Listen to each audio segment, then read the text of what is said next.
Hello, welcome. I see that you've all found Connor's basement that we've recently broken into, and we're here with our big old milk crate of vinyls, talking about the works of Connor Oberst. This is episode one proper. I'm Jesse, and joining me is I think he's on the way. Did you want me to go? No, all right. I'm Chris. I'm joining. Yeah, I mean, I kind of felt bad putting Connor's address obviously on the internet for everyone to get to, but I did feel like we wanted everyone in the basement, right? So I oh think yeah. it's okay. I mean, once you bash in like that rain window, and down on the side of the house, everyone can just crawl in. It Uh, becomes public property at that point. Oh yeah, as soon as like the outside and the inside, there's that gray area. Like it's just free reign.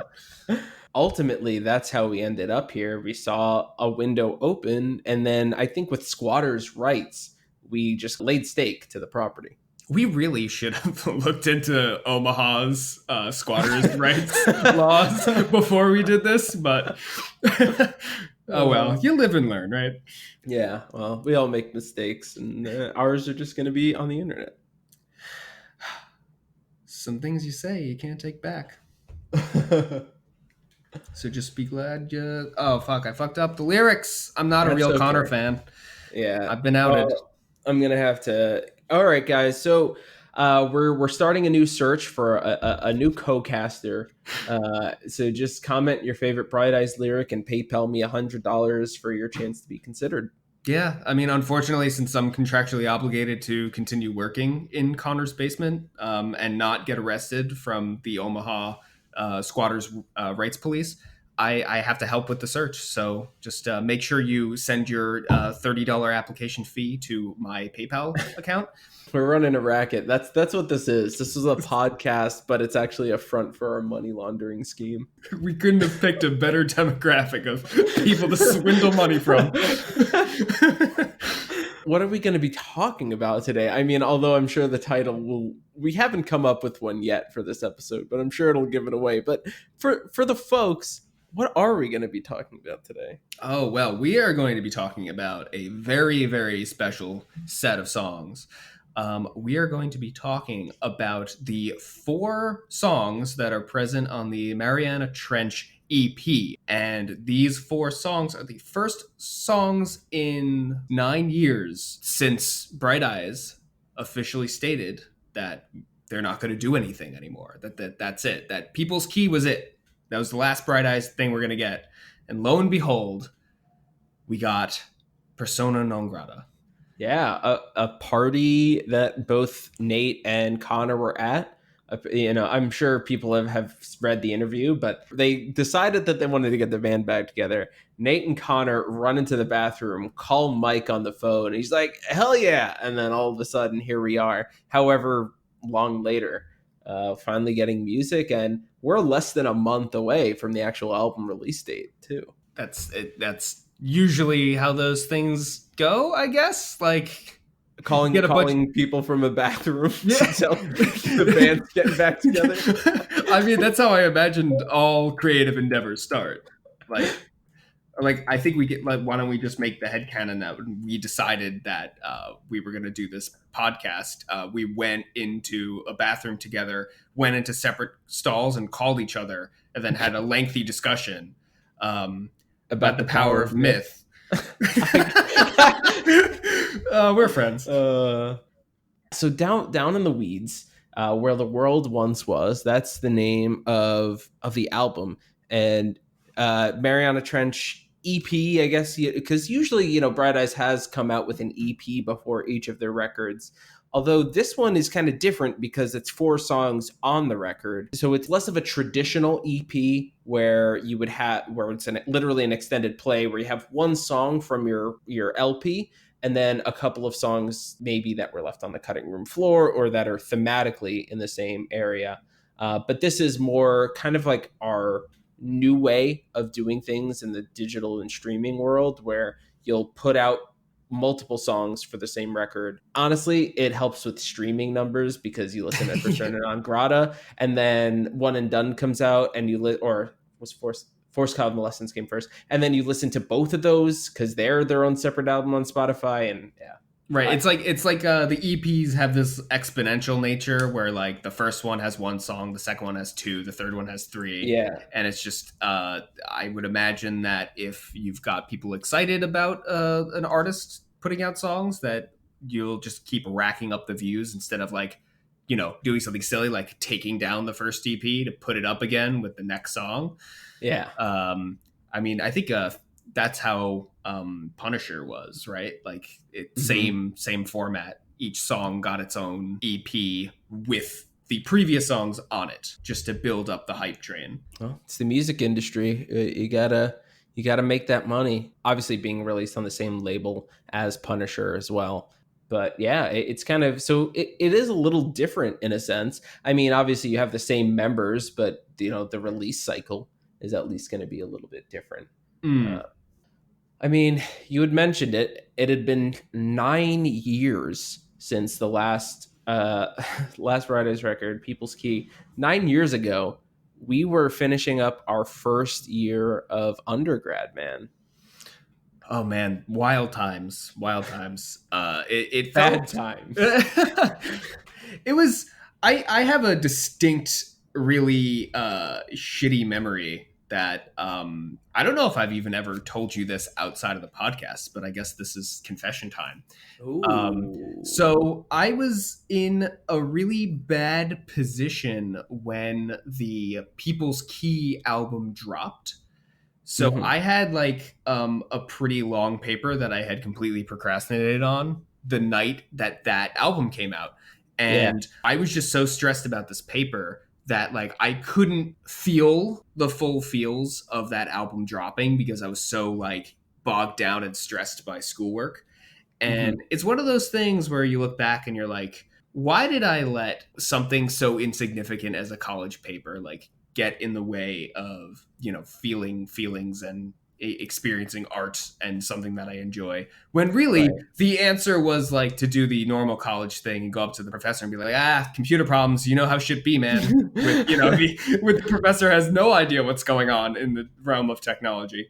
Right. Or like purposefully scramble your own file so that when they get the email they can't open it, and it's like, oh no, I guess, oh geez, I'll go home right away and send that to you, and then the next morning I'll send it over completed. Like I should have done that instead of ignoring the drop of at the time the last album from my favorite band. Oh well, you're too honest for stuff like that. Yeah, Mm, leave the subterfuge for us disillusioned folk. I'm trying Yeah, to be more degenerate. I'm trying, I swear.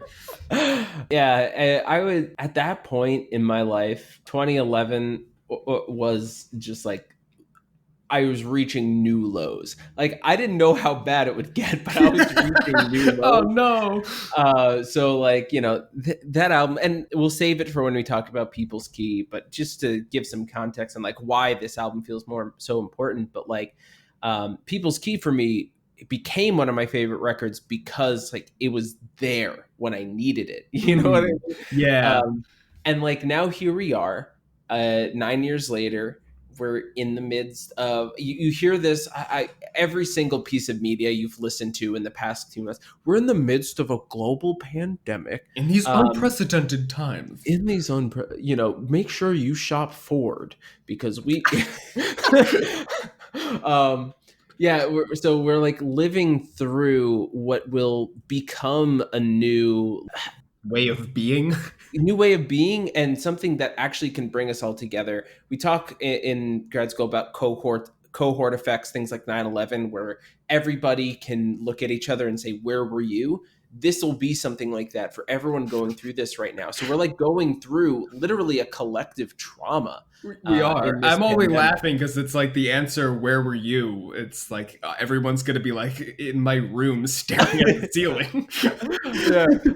I mean this is literally stuff we're going to be talking to our like kids, grandkids about. But then again, like here we have this Bright Eyes record that we can connect to, which is why I think so many of us listen to them. But at the same time, no one could have predicted this when the announcement first came out in the beginning of the year. Right. And I mean, like, what? We made plans to see Bright Eyes. Yep. And it's like We the still have sweet tickets. babies. Yeah, I guess we technically still own the tickets, but We do.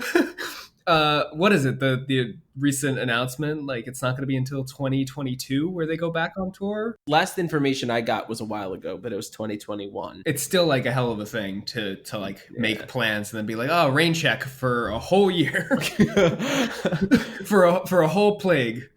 Well, of this album hype that started in January, I mean, I was talking to anybody who will listen, and even those who wouldn't. Like, you don't understand. Like, I've loved this band for so long. It's been 9 years. But at the same time, you know, we have been fed music. Obviously, Conor didn't stop making music. He's collaborated with the members of Bright Eyes.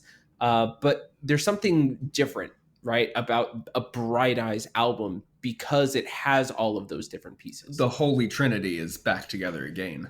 Right, exactly. And I mean, the first of those songs was Persona Non Grata.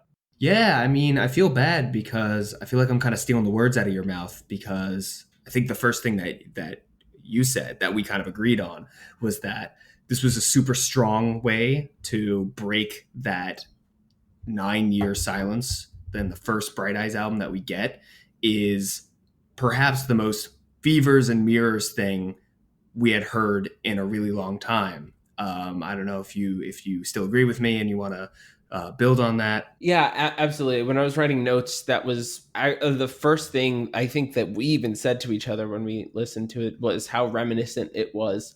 I think what does that is a lot about the instrumentation, the arrangement. You know, it's a very sad song. You know, why is that, minor chords and all that sort of thing.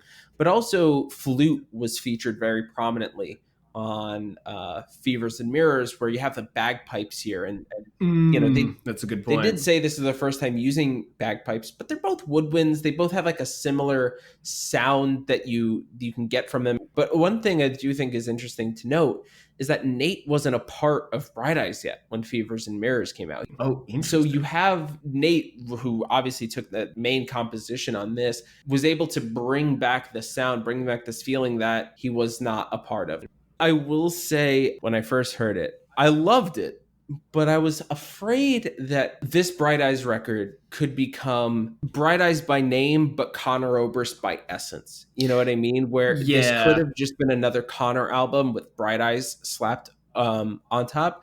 But I think the more I listened to it, the more I learned like what was going on behind the scenes, and then hearing the other singles, I that kind of fear went away. And I really did grow to appreciate just how much each of them bring to the table in this. Yeah, just like it's sometimes hard to separate, and this isn't just Bright Eyes. I personally, like as a non-musical person, it is really difficult for me to sometimes remember that it's not just the lead singer who's running the show.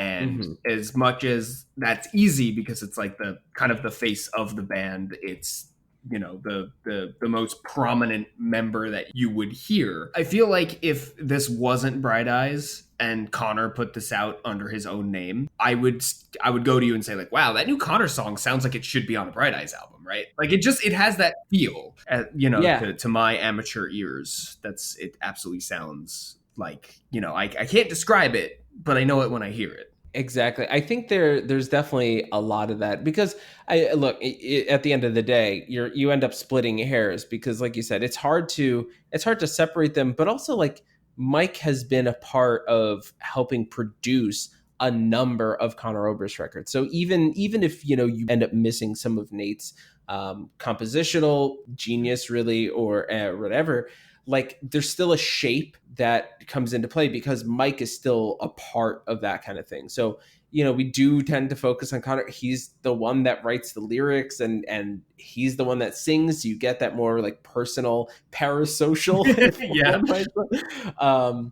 But definitely, given the fact that they do still collaborate, you end up splitting hairs the more you try to pull away, like, well, this is what Conor is, but this is what Conor is with Mike, and this is what he is without him, and then this is what they all three sound together. And, you know, you could just keep going, and at the end of the day, it just becomes too complex. Right, right. And I think, you kind of have to just trust that know it when you hear it mentality, Hmm. and just come up with your ideas, or like what that thing sounds like, especially someone like me who doesn't do as deep research into like the production side as you do. I am really just kind of going off of feeling, and what I'm perceiving as far as like their direction seems to be going, and that kind of thing. Right. And kind of on the topic of that, I am finding kind of difficult to talk about Persona non grata as a song on its own, because I'd be curious to see where it falls with it as a whole album. Hmm. Like, it has that melancholy of very like fevers and mirrors, and letting off the happiness of like, I'm at a party but I'm just not fitting in. And Right. not necessarily because I'm ostracized by my peers, but it's just like, that line from Digital Ash, I'm completely alone at a table of friends. Like, Yeah. you just sometimes the mood hits you, and you can't get into it. And so you find yourself in the village on Halloween dressed in some stupid costume and wishing you weren't there. And then you get, the deep thoughts where if no one's pulling you out, you start thinking of homelessness and visions of the apocalypse, Yeah. like that Ezekiel's visions. I think too that reminds me of something that I wanted to mention as well. Like musically throughout the I won't get to it, and like, oh yeah, it's in the key of B minor, yada yada yada. But like what ends up happening is throughout the song, what you hear, it sounds really interesting because it is in the key of B minor, but you have these F sharp majors, and that like there are different types of I guess categories of minor scales and things like that, so you can create different chords with them. So what ends up happening is, you're in the key of B minor, and throughout the song you're using an F sharp major at the end of each phrase. So I'll look up the chords or something like that if you're interested to like see a visual while I'm talking about it. But then at the end of the song, after hearing F sharp majors, which they have a little bit of spice because they're a certain category of that minor scale, at the end of it you hear an F sharp minor, which is a contrast. And again, people generally hear major happy, minor sad. So it ends on an even darker tone. And part of me wonders, with the next song in the album, I'm curious to know how that then blends into the next song, because they've set it up in this specific way all the entire song. And then just the last chord you hear is that minor. I wonder where it's going into. As a single, it works really well because it leaves you hanging as to like, is this going to continue in the album to go downhill, or is it going to be like one of those nice subversions where we get like a like anything ranging from melancholy with a happy ending, or even just like a straight up soppy happy song, which is not that out of the realm of reality Yeah. in Bright Eyes, like uh First day name of my life. escapes me. Yeah, well, yeah, First Day of My Life, like the epitome of like the sweet soppiness. Yeah. But Yeah. I'm gonna mess up the name. Theme of from Pinata, which is just like on that level, like as soppy, and it does come Hmm. kind of out of left field towards the end of the album where everything was really going downhill. The And then you've got drug this fueled like the album. drug fueled depressed album, and then you get this lovely soppy little song Yeah. before getting thrown right back in. I'm curious where this, if that is going to be how this song is couched. I'd be curious to see like where it fits in with the rest of the story of the album. And the last thing I want to throw out there for Persona non grata is like lyrically, I know you touched upon like that kind of stuff with Ezekiel's visions, but personally, like I think about this as being a great case study for what I think makes Connor's lyrics so engaging.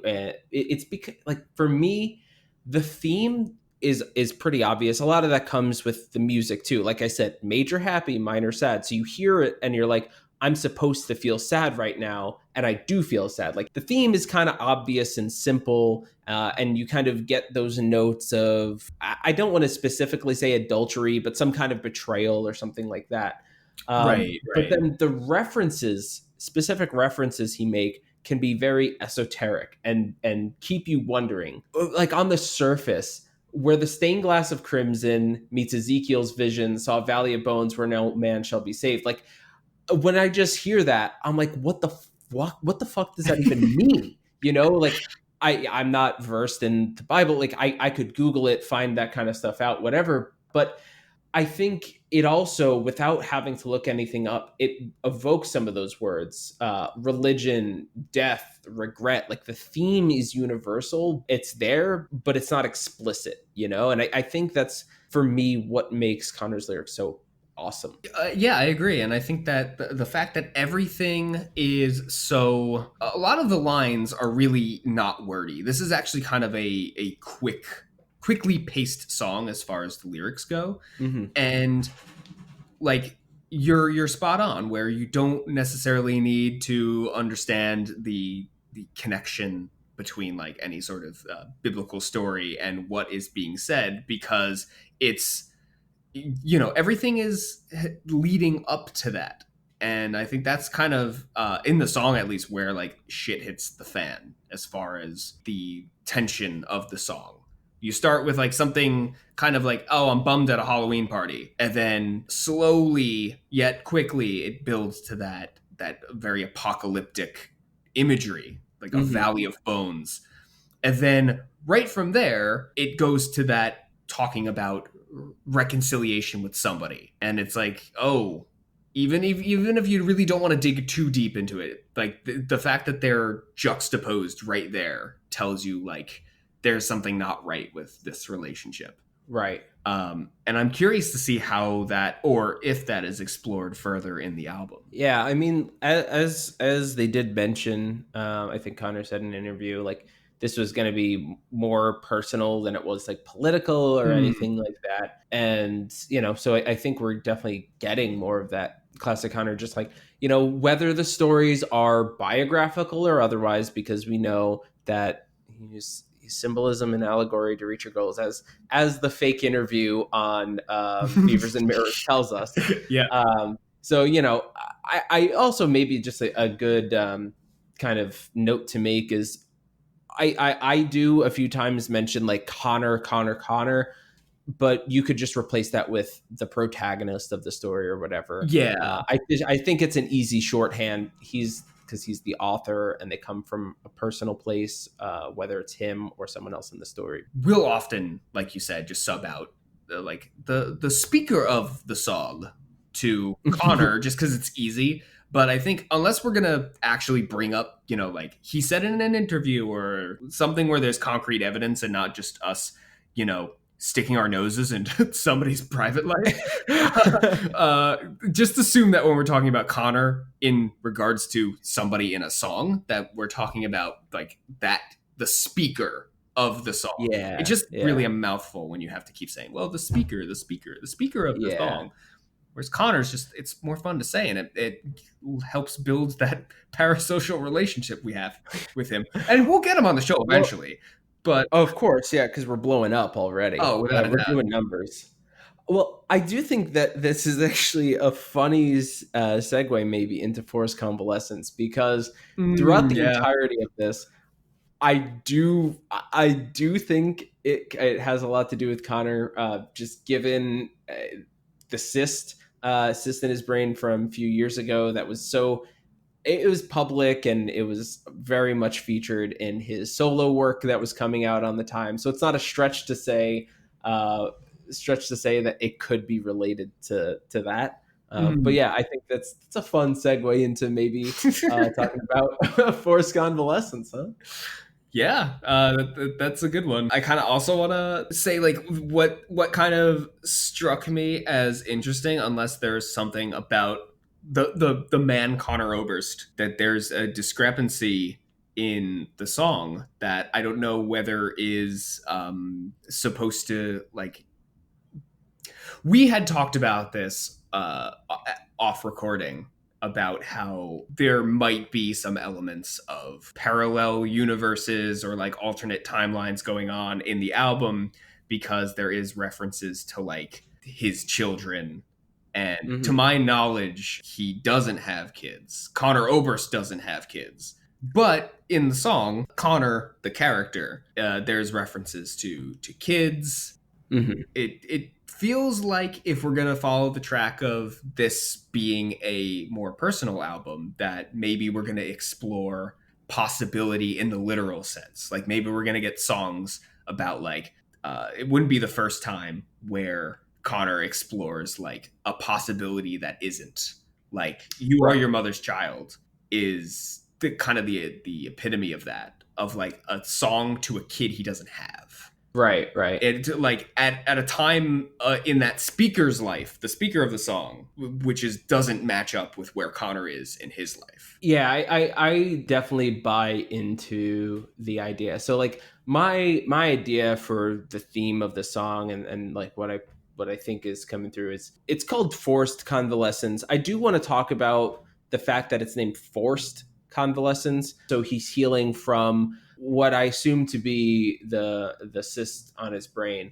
And for me, I think he's focusing on maybe like how he kept himself entertained, what thoughts were going through Mm. his mind, those kinds of things, those kinds of like daydreams, and what does the future hold once he heals, and those sorts of things. But I do also think maybe daydreaming and thinking about this idea of the multiverse, which he explicitly does say in the song, it kind of could lend credence rather to the idea that there are multiple different realities happening at once, and maybe in one of them he's his desolate self, and others he has kids, so he's leading just like kind of a boring regular life, and those kinds of things, and having to sort of contend with the banality of existence of taxes and housework. Some shit we won't have to deal with for a good decade or so, I guess.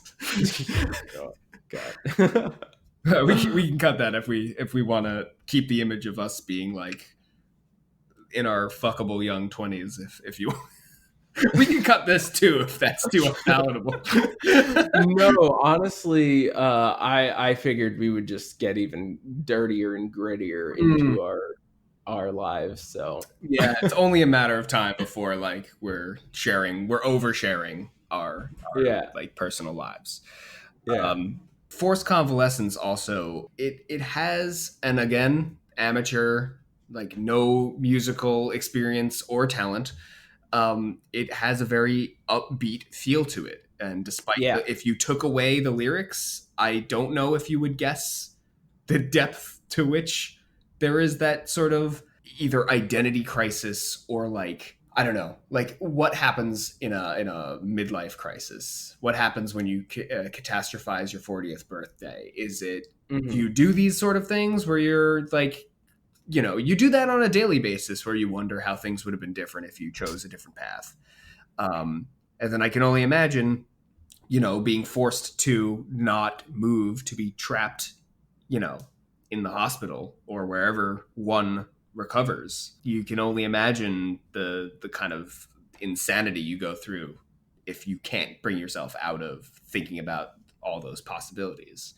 And I think that's interesting that it's the song itself is juxtaposed to the lyrics in such a way. To be really dark, and this is just a short point, Yeah, to be very dark with it. Honestly, you when I thought about it, Forced Convalescence, I almost thought of someone that's just like, I don't want to do this. Like, let me go. Oh, I could see that as well. Like, Which is like, or someone I, being like basically imprisoned in their recovery because it's like, yeah, if we don't lock him down, he's just going to keep destroying himself. yeah.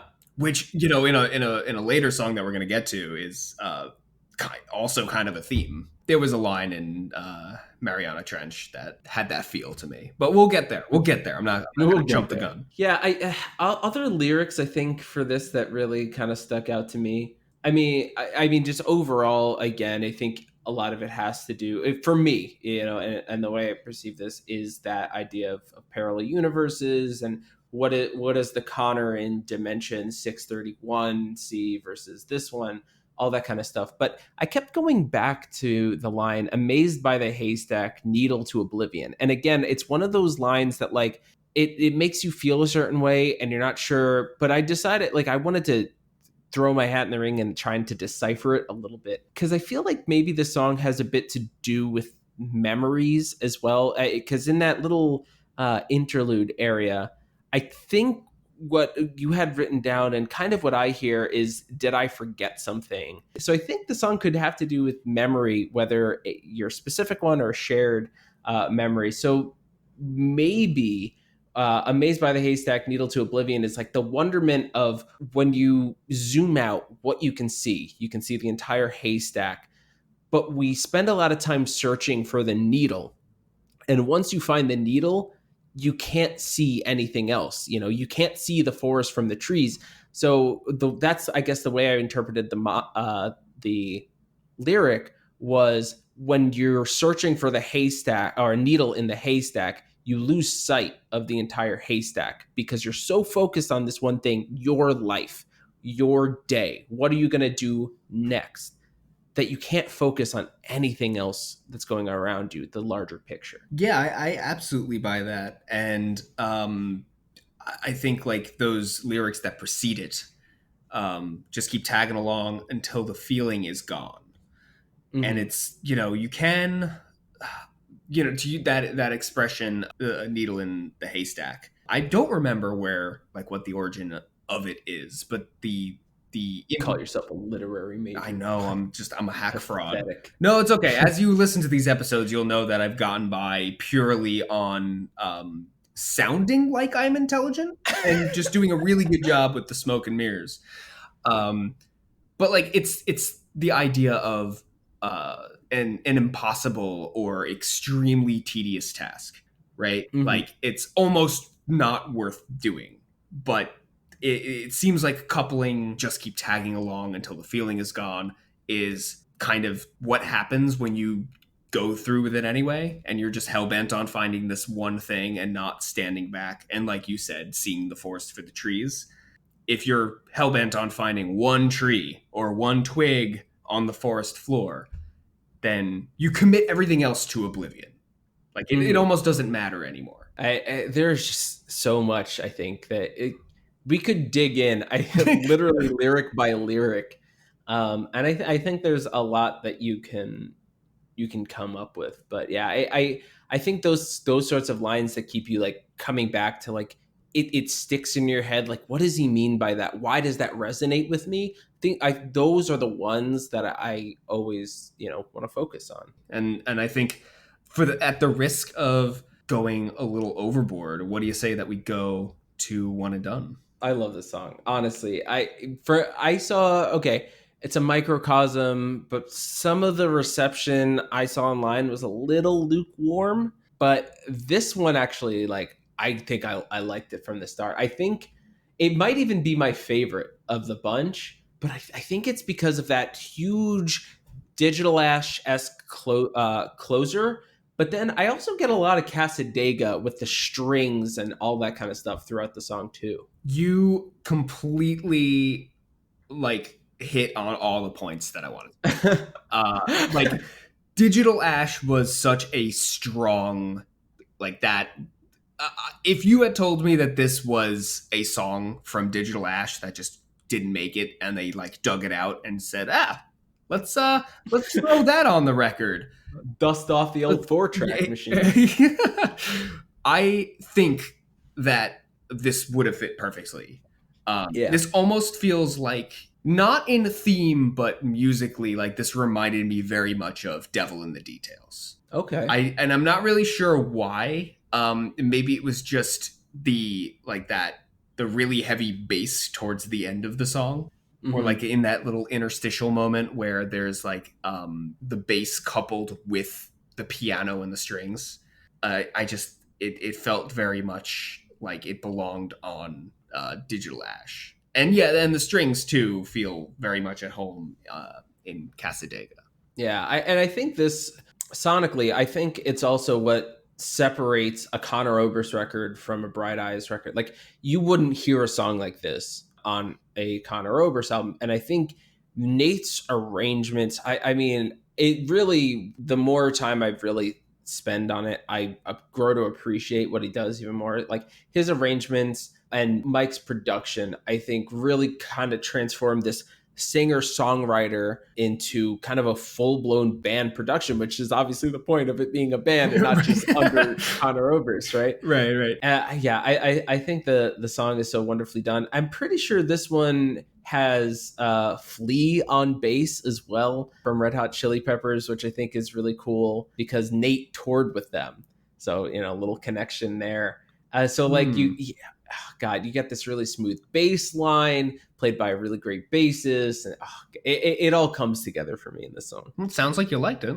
I honestly, like I said, I think it's my favorite one of the bunch. Like I'm coming around to that opinion. At when I first heard it, I was kind of down on it.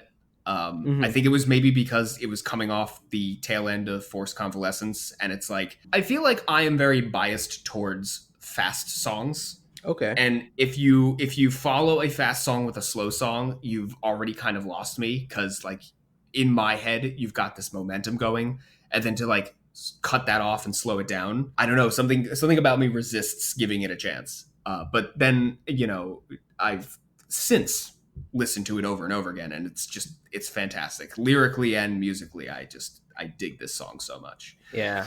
And especially because like I do really like Digital Ash and A Digital Urn, and like that connection to me is so strong that I also really like it for that reason too. Well, one of the things I think about the lyrics too is like it's so reminiscent of Bright Eyes era Conor, which I feel does have a different vibe than the solo stuff, even lyrically, not just sonically. Because like who else in their right mind would rhyme Anthropocene with MC? It's so good. Vaguely fits, and you're like, who puts that in a song? And it reminds me so much of those like beautiful sounding lyrics, like in I Believe in Symmetry. Like, oh God, when it's the latter half of the song.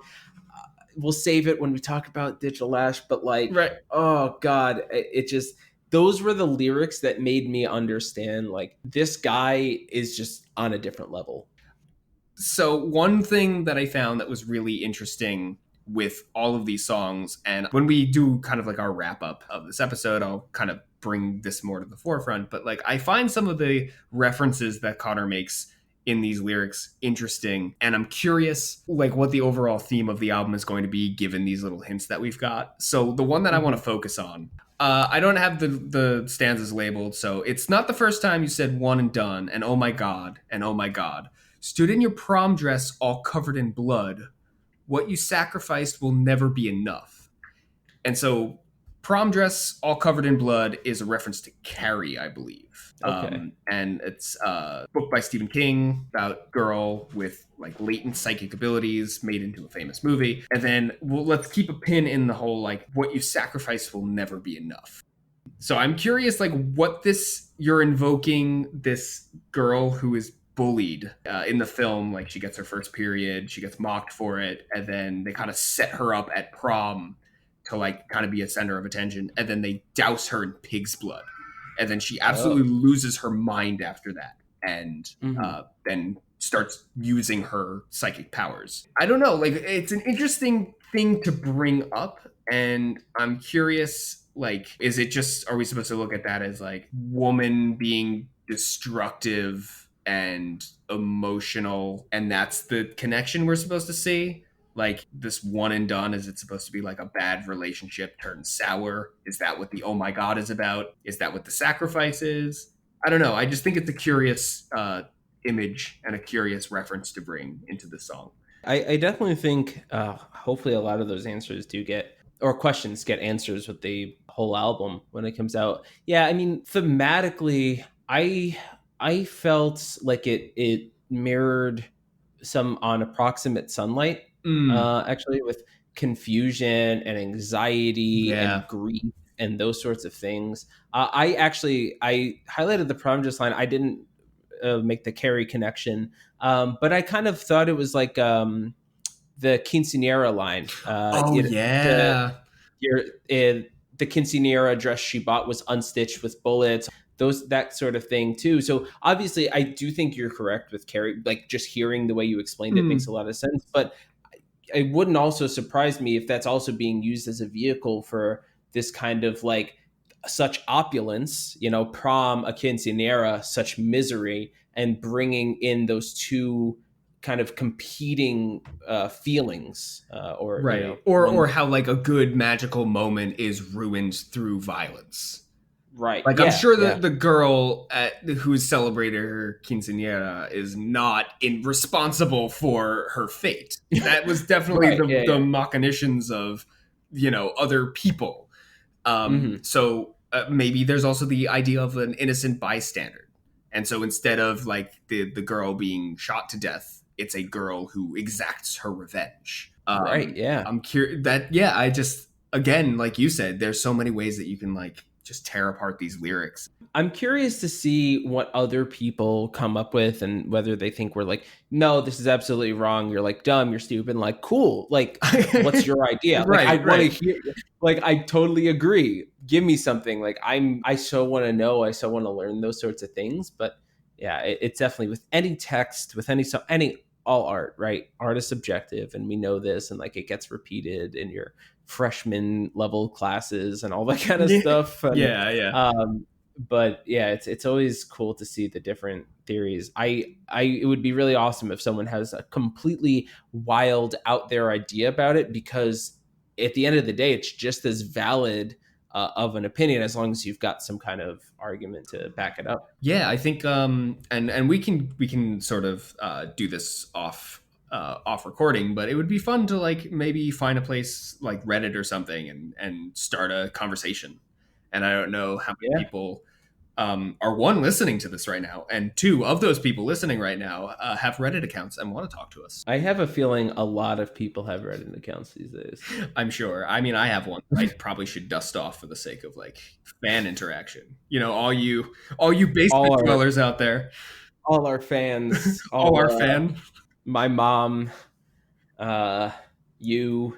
Yeah, Uh, the two people running it. We're Hopefully, my fans. kid. No, I'm not. I'm not a fan of this podcast. I'm Oh, just. you actually disliked it on Facebook. It's quite mean that you Yeah. did that.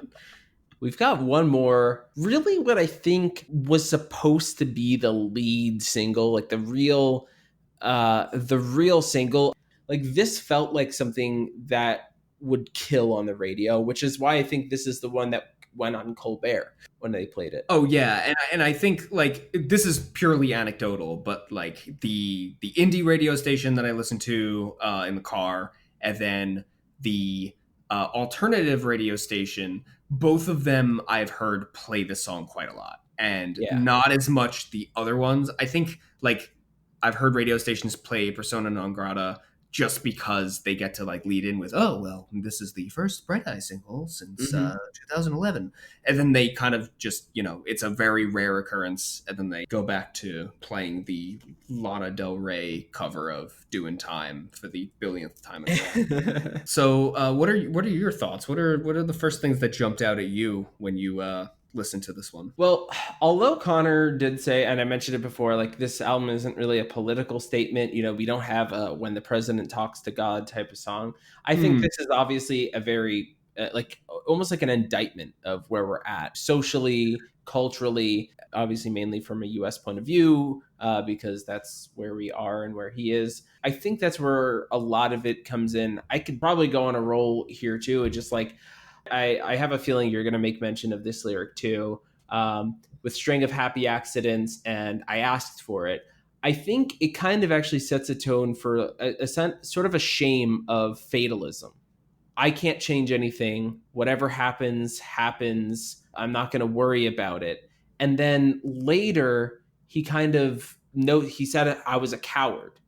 I'm ready for the war." And I feel like those two things play into each other. Like I was resigned to just who cares, nihilism, fatalism. I know I'm mixing different philosophies there into I was a coward. I'm gonna stand up now. There is something worth fighting for. The tie-in that I wanted to make when we were discussing forced convalescence, like in that stanza, the next one, which is definitely like it definitely supports your idea of the shame of having that fatalist or learned helpless mentality towards Yeah. living.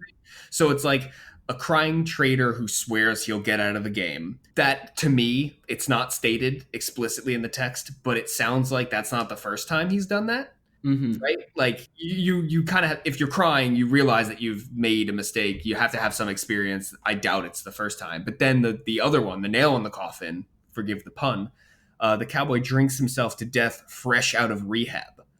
And it's Yeah. like, is he talking like, is this another Conor? Is this like if Forced Convalescence wasn't a song and nobody was, strapping him down to the bed and making sure he doesn't, go crazy? And again, Conor, the character, not Conor the man. Is he talking about himself too? Like, I think all of us have, to some extent, some destructive quality that is checked by community, right? Hmm. Like, there are people around you, hopefully, in theory, that will recognize you doing shitty things and tell you or force you to stop doing shitty things and make you a better person. And we do sadly live. Oh God, how political do we want to get here? Are As we? Is this? Are as we? political as we want, man. It's our Yeah, show. this is our show. I mean, we do live in a country and society where, like, You live in a society. we live in a society here. Individualism is just kind of destroying us. Yes. Like this, Uh-huh. no, we live in community. There's no such thing as doing something on your own. That's Right. a myth, and it's killing us. Real quick about how political we want to get. Yeah, Connor was a part of Desiperocitos. right. So just I'm Well, just gonna say there's not too much literally we can hide behind. literally has a song called "The Left Is Right." So Yeah, I but I we're like beating around the world's smallest bush. um yeah, I think like you said, it's community, it's individual versus individualism, and those sorts of things. And I think as well, I noted kind of a contrast between kind of our crumbling state of mankind. It talks about the 405, which is an interstate in California, falling down. So like we have our crumbling man-made infrastructure contrasted with, he talks Everest, the Mariana Trench, Stonehenge, which I know technically isn't like a natural thing, but it stood untouched, right? It's preserved versus this interstate in California that's driven on every day. And but we have this our crumbling societies and the failing roads and these buildings and people that just can't survive kind of our own humanity. And yeah, and I guess that's a good contrast between like those three things that you mentioned, like technically the highest place in the world, technically the lowest place in the world, Mm-hmm. which will continue to be there. This ancient structure, which will continue to be there, but the thing that we actually use and we need to be is going to shit. Yeah. And I think the line that this that Stonehenge is mentioned, like, look long at that Stonehenge, look quick, is it something you missed? And it's like I get this image in my head of somebody staring at this ancient structure, they're going to walk away and like looking back again, like I'm not, there's something I'm missing here. And I think when you look at things like that are, oh, to get all philosophical, when something is like sublime, it is something beautiful, but not in like a friendly way. It's like when you look at the ocean and you acknowledge that the ocean is beautiful, but at the same time you acknowledge that it's vast and deep and impenetrable and unknowing and destructive. That is sublime. Mm-hmm. And I think there is something sublime about like Stonehenge Yeah. and like knowing that that thing existed for so long and that humans made it. And is there something sublime about a crumbling highway? Interesting. Maybe. Maybe, like beautiful in a tragic way. So I wanna pivot, and I want to ask, to kind of wrap up our discussion of these four singles. Um, where do you see this album going? Do you have any ideas on what kind of story is going to be told? What are your thoughts on Down in the Weeds? It's really, really hard for me to say because I think we have four very different songs. I know obviously there are things that tie them together, but I think they all tell sort of different stories. I'm gonna follow up what you're saying with something I think I've told you before, that with the album art that we've got, I think that we are getting something, even if it's tangential and maybe not overt, we're getting a People's Key sequel, Okay. more or less. Just because the album art is like a bunch of like humanoid silhouette figures floating towards some center, and then there's that line from the People's Key, the song, something about like, and the bodies float and form some kind of code. Right. Yeah. Hmm. And so that's the image of like these humanoid figures sort of like that look like they're floating. And I think even in some of like the YouTube song visualizers, like you've got these eerie floating figures, there's something there. And Triple Spiral too, there's the looking into a porthole to see the past. Hmm. And even though that's just like, yeah, you're looking back on memories, but there is something kind of sci-fi about like looking into another reality. Right. And I think like those ideas sort of blending together, I can kind of see like maybe we're just going to get vignettes of different possibilities. Hmm. And definitely more on the sci-fi end of things. But the last thing I'm going to say is I also think that there is going to be like some sort of culty subtext to it Hmm. for a few reasons. So like in two of the four songs that we've got, sacrifice was a big prominent feature. In Mariana Trench, look hard for a harder something to sacrifice, which is a really interesting line we can spend forever dissecting. And then stood in your prom dress, all covered in blood. What you sacrificed will never be enough. Interesting. Yeah. Then there's also the I befriended all my enemies. They had my back against the wall. Like there's this begrudging allegiance to something that you don't want to be part of. I don't know. I'm getting almost like a fantasy, like, you know, okay, I'm going to show my nerd sleeves here. Like if you play D&D, the idea of a warlock, like you're beholden to a greater power, and there's this sort of dark undertone where it's like, you know, not unlike how it's like to be in the world as it is today. Like you kind of have to work for someone. You have to be beholden to some greater force, even if it's not one that you agree with. Right. And I can see that taking more of like a supernatural slant in an album than, you know, just talking plainly about, you know, life sucks. You got to work for the dollar somehow. Yeah, I mean, I could definitely see it being that spiritual successor to People's Key, kind of that idea of Spiritual successor was such a better way of saying kind of it. Go on.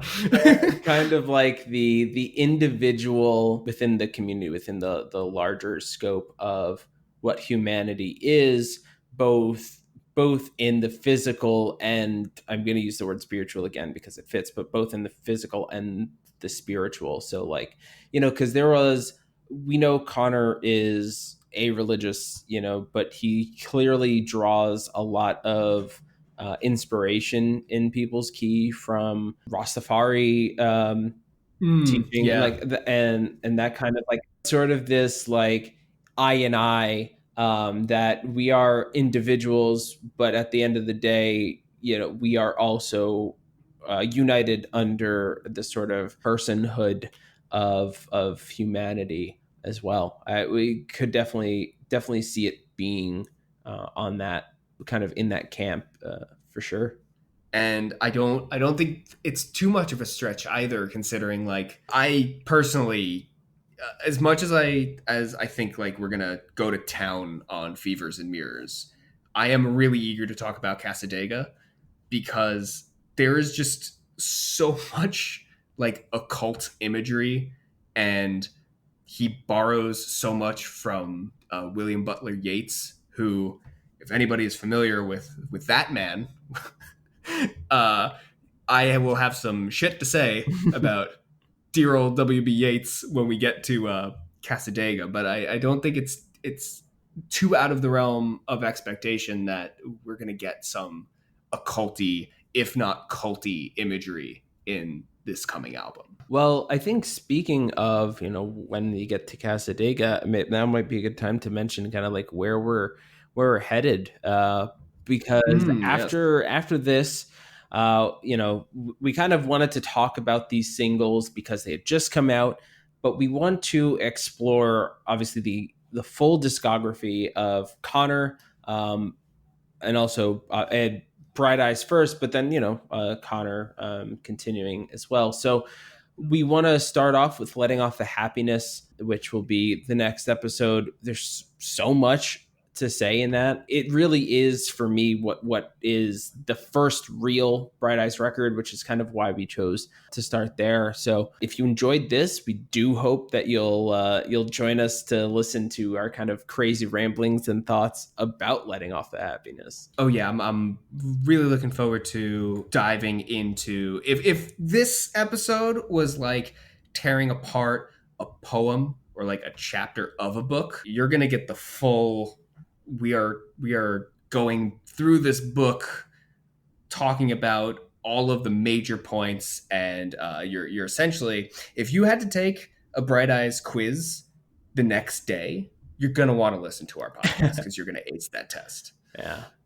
Well, we definitely appreciate everyone sticking in. Hope you'll join us the next time. But for now, have an excellent rest of your day from us here at Connor's Basement. Catch you guys down here next time.